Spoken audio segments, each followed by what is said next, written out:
2 weeks of domination for Jalen Hurts and the Eagles in Philly. We'll be running down the past 2 weeks and the future coming up next. The following announcement has been paid for by the ENN Podcast. He has a good energy, you guys. Can you feel Sport. that excitement? And also, The merchandise, wearing the hats. Is what I'm seeing for real? Chris Wylde here live from Lincoln Financial. I can't wait till this video's over so I can say its name anymore. Music. Wow. Man, again, and I hate to do this again, but these are What the hell? What is it? Whoa! What the hell? And more. What's his next book gonna be called? Got you cocksucker! I did not see that coming.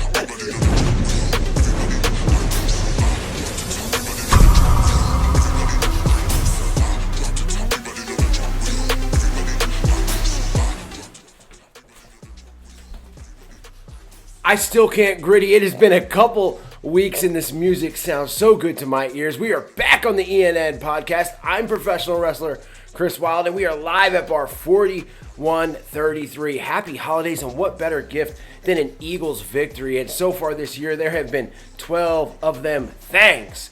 Man, 12 days of Christmas, 12 victories of the Eagles. That might be a video. Now, it has been a couple weeks from me. Since you've seen me, I should say, the last time you saw me, I was in a hotel room in Norfolk, Virginia, right outside of the Norfolk Scope, watching as the Eagles defeated the Packers, putting up 40 points against the Packers and knocking Aaron Rodgers out of the game. Now, there were questions about the run defense and if the Eagles could throw the ball through the air. There were so many, even putting up 40 points, there were still locally some questions here. And man, the Eagles have erased all doubt these past couple weeks, and I'm going to run through these past two victories as fast as I can. And let's start with that Titans game, guys. Look, so again, against the Packers, even only in Philadelphia can you put up 40 points on prime time and run Aaron Rodgers out of town, and there still be questions about your then 10-1 football team, but there were. The run defense did not look great. They're going up against King Henry at home against Tennessee. Derrick Henry not having the best year this year, but was licking his chops against this Eagles defense. Well, the Eagles gave him 30 yards and nothing else. The run defense looked absolutely awesome. The pass defense looked absolutely awesome. And guess what? After putting up 350 yards on the ground against the Packers, the Eagles said, you know what? We can do it through the air too, which they did, putting up over 350 yards against the Titans through the air. A.J. Brown had the revenge game that he wanted to. Jalen looked awesome. Everybody just looked great in that game offensively and defensively. I thought it was the most complete game that the Eagles played that year, and they keep doing what people say they can't do. They were the first team since, I think, a Raiders team in the 80s to put up 350 and 350 in back-to-back weeks in different categories. I mean, look, guys, we can talk about the schedule, and I'll get to that in a minute, too, before I go on this rant. I want to get to this Giants game. But the Eagles they're just doing everything you say they can't do, they're doing.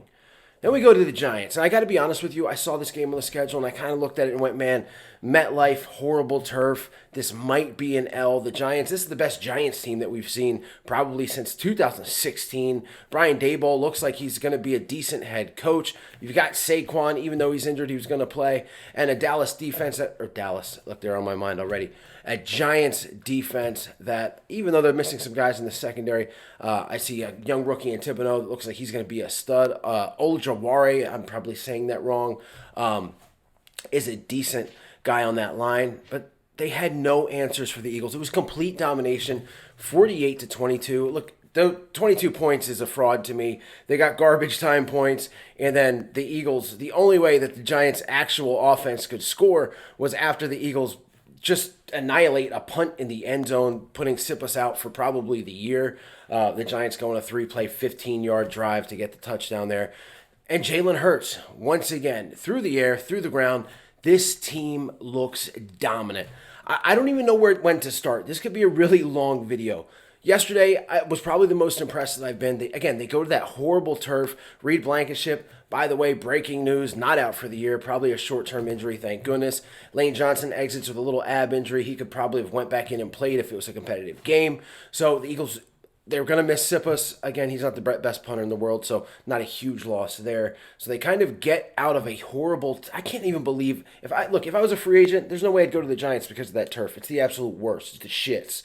So they get out of New York, New Jersey, with a big win and not many guys on the injured list. But Jalen Hurts looked... Again, it's hard to talk about Jalen and not talk about how ridiculous the national and even local media have been about this guy. I mean, to go into a year and think that a 23-year-old, he's now 24 years old, but a 23-year-old guy could not work on his accuracy. There was no way that this kid could work on his accuracy, work on his game, learn how to read defenses. There just was no way that Jordan Palmer was going to make him a better quarterback. The fact that people actually thought that and really just stood on their, still, even to this week, stood on that hill of Jalen's... it's the schedule. He's not really that good. He can't throw the ball. He doesn't have a good deep ball. He can't be accurate. The fact that you would think that somebody can't grow, and this kid coming out of the situation he went through in Alabama, Google it, YouTube it. It's way too much for me to go over right now. And then going into Oklahoma and getting better. And this year, finally having an offensive coaching staff that you had last year. For the first time in his career, is just mind-boggling to me that everybody just kind of said, no, Jalen ain't going to be nothing. He's a running back with an arm. Again, it just blows my mind.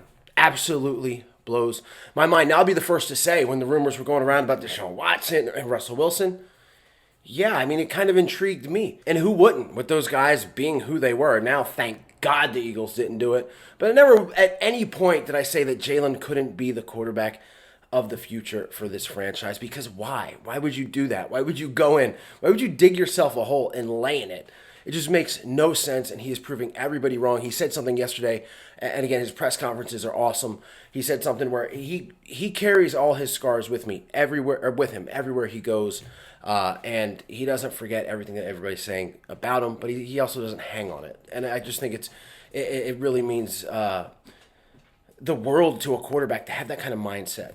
Now let's talk about this offensive line. Look, as good as Jalen has been, this offensive line has been absolutely awesome. Every piece that they put in there, I mean, this is a line that is built so deep. You got guys like Cam Jurgens, who's a rookie, who has looked good when he's been in there. Driscoll, when he's had to come in and spell guys, has looked awesome. I mean, this line, Jason Kelce probably having the best year of his life, and an awesome podcast, by the way. Check out New Heights. Is just, again, and this makes it all work. This is the biggest cog, the biggest gear in this machine. Miles Sanders has a 1,000-yard rushing season for the first time in his career yesterday. 10 touchdowns after only having one last year. He looks stronger. He looks smarter. He looks faster. It's just, again, to me, awesome. And they're doing this without their star tight end, Dallas Goedert, who has been out, 3 or 4 weeks now. Guys like Grant Calcaterra, rookie, comes in. Looks great in the passing game. Can't really block that well. That's another story for another time. Jack Stoll, great in the blocking game. He's also caught some big passes. I mean, they're just using everybody and doing it so well, and it starts with this offensive line. And what we're talking about lines, what about this defense? I've been the biggest critic of Jonathan Gannon, and it's getting harder and harder to do as the weeks go by. Yesterday, the defense has 7 sacks, 13 sacks in 2 weeks. Brandon Graham with 3 big sacks. Brandon Graham coming off of an ACL, 34 years old, looks like an absolute machine. And this defensive line is so deep that when they pull the starters out after being up 48 points, a guy like Brandon Graham, an all-star, an all-pro, Pro Bowl type player, still has to play the game, and he ain't making no complaints because this defensive line has been absolutely awesome. One of my biggest complaints from last year, and even for some of this year, was when the Eagles' defensive line would face an offensive line that was missing pieces or that was shitty, kind of like the Giants, they really wouldn't make up their presence known, or they wouldn't make much of an impact. That has not been the case this year. They lead the league in sacks with 49. They're absolutely dominating, and they're making life a hell of a lot easier on their 2 all-pro corners who have been shut down, Darius Slay and James Bradbury. Avonte Maddox gets back in there yesterday. Again, Reed Blankenship goes out with an injury. C.J. Gardner-Johnson is out with an injury. Those guys are expected to come back. And then you got a rookie like Jordan Davis. I mean, I could sit here and talk about this team for like a half an hour about all the things that they're really, really good at. What are they bad at? Special teams. Special teams, still, to me, they've had a good couple weeks, but still there's a lot to be desired with the special teams unit. But again, a guy like Christian Ellis comes up from the practice squad, makes an immediate impact. I saw Boston Scott returning the football yesterday. He had some good runs. Covey just doesn't quit. This team is built for the playoffs, and they clinched the playoff win yesterday against the New York Football Giants. They just look better than the other teams. And again, this could be another video, but I'm pulling my hair out today because still some of the national media, there's still that doubt there. I think it was Colin Cowherd's show today. The guy goes, "Oh, look at who they've beat. They've only beaten 4 teams with a winning record."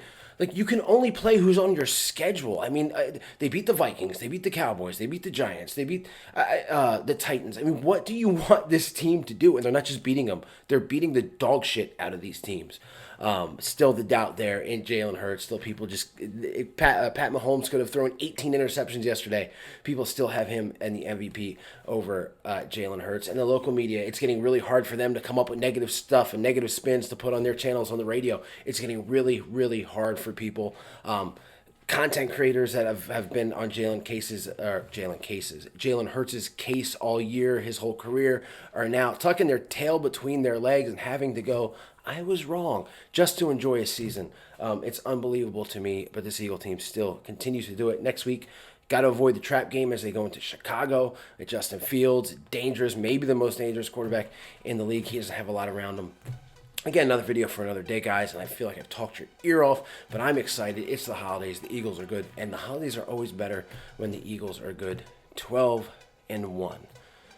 Probably should be 13-0, but they're 12-1, and they are the best team, not just in the NFC, in the NFL. With that being said, guys, everybody stay safe, stay healthy, go Birds, and I'll see you later. And it has been ridiculously busy for me this past month, and for good reason. As I talked about, I'm going to leave the link in the description box for my match and my debut for All Elite Wrestling at AEW Dark. And always, you never know when I might show up on a Monday Night Raw or Friday Night SmackDown. Check out the links below, guys. Again, thanks, and subscribe if you have not. Every little bit counts.